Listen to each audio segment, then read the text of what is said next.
What is going on, everybody? Welcome back to the channel. In today's video, I'd like to have a discussion about Thursday night's matchup between the Houston Outlaws and San Francisco Shock, because oh man was it wild. But before I get into the details, I wanted to give a quick spoiler warning. I will be talking about the outcome of this game, so if you have not watched the game yet and wish not to be spoiled, then click off this video right now or forever hold your peace. I will give you until the count of 5 before I move on. 5, 4, 3, 2, 1. Okay, if you're still here, then I'm assuming you don't care about spoilers or you've already watched the game, so let's get started, shall we? The first thing that I wanted to say about this match is wow. I kid you not when I say that I was literally speechless after the Outlaws found a way to defeat the Stage 2 champions. What happened? Where did things go wrong for the Shock?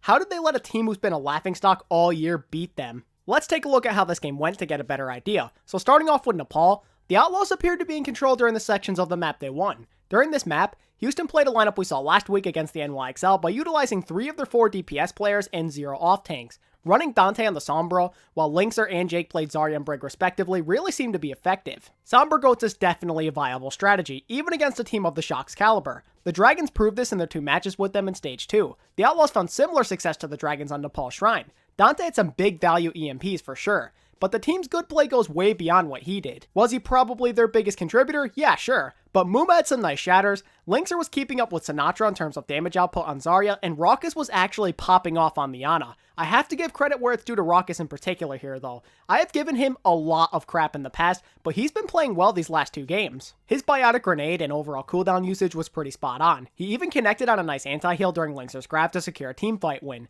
The Shock would come back with a vengeance on Nepal's Sanctum by getting the 100-0 victory, but then the Outlaws bounced back on Village. And interestingly enough, they ran double DPS with Dante on his usual Sombra and Jake on Doomfist. It honestly worked pretty well too. I have to give it up for Houston. They picked up where they left off during their close loss to the NYXL by getting on the board first in a match against the winners of Stage 2. Coming into Horizon Lunar Colony, the Outlaws stuck with their comfort zone picks by utilizing some multi-DPS comps just like how they did against the NYXL. And just like with that match, the Outlaws once again failed miserably as San Francisco kept them from fully capturing Point A. After that, it was pretty easy pickings for the Shock on their attack as they tied up the series at 1 going into the half. On this map in particular, Rascal's Baptiste seemed to be way too strong for the Outlaws to handle. His healing output was off the charts, and the Outlaws just couldn't do enough damage to secure a bunch of kills. I don't believe this team was all that mad though. Sure, the Outlaws kind of got rolled on the second map, but they were likely content anyway since they had a point on the board. They were in the same spot as last week. Houston had a chance to beat a top tier team in the league once again. I wouldn't say that this confidence and motivation helped them much on Eichenwald though. After subbing in Coolmat for Dante, the Outlaws once again got rolled.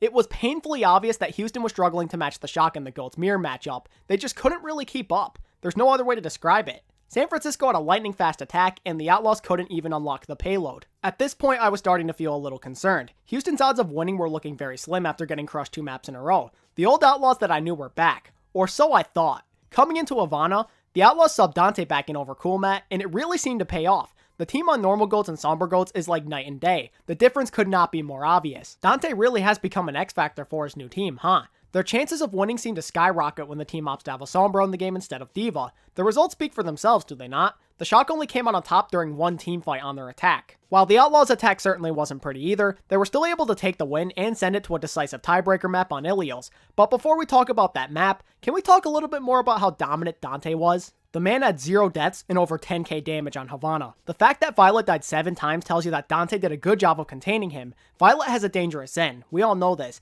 Constantly being up in his face and forcing him to play safely in order to dodge EMP is a good strategy. Limiting one of the Shock's playmakers can go a long way, and the Outlaws proved this with how they performed on Havana. Now, it all came down to Ilios. The Outlaws beat the NYXL on this map last week, so I'm sure they had to be feeling at least a little bit confident that they could win this. Control maps in particular are where this team can play within their comfort zone. They could effectively run Sombra Goats or DPS comps, so they did have their options, and the Outlaws made sure to utilize these options well. The Outlaws started by running a DPS Orisa comp on Ilios well, and it worked to perfection. I was actually a pretty big fan of the heroes they picked here. It felt like everybody on the Outlaws played something they were really good at.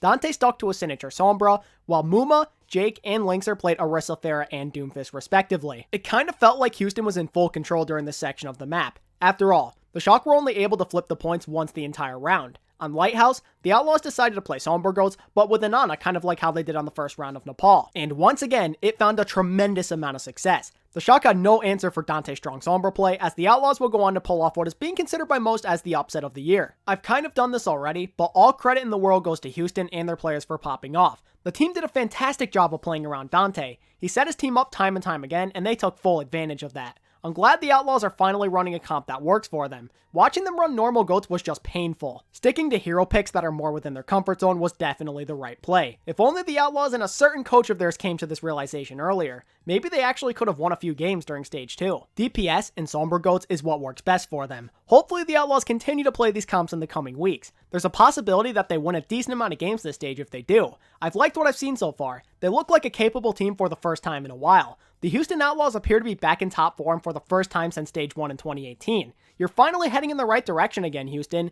Everybody's starting to look much improved. All of the players in their successful starting lineup seem to be doing their part. As I mentioned earlier, Rawkus has looked pretty good lately, but also, it would seem that the team found their Zarya player. Linkzr has been killing it, and he looks just as good, if not even better on DPS. Now please, please, please keep this up, Outlaws. Finish this year on a good note. It's the least you can do for all of the loyal fans who have stuck with you through thick and thin. Okay, that's all I have to say about Houston, so let's talk about the Shock for a few moments here. Is it me, or are they playing some really sloppy Overwatch right now? It's not too surprising to see them struggle against Sombra and all, but what's the excuse for the Atlanta game? The Reign were actually keeping up in the GOATS mirror match. The Shock almost started stage 3 at 0-2 because of their struggles. What is going on with these guys right now? Are they getting worse, or are the other teams improving? Regardless of what the reason may be, the Shock don't appear to be the same. They appear to be very vulnerable right now, and I think part of the reason is because they're getting messy. They're making mistakes that they were not committing before. I don't know what happened. I hope their stage 2 win over the Titans didn't make them too overconfident, because it sure as hell looks that way right now.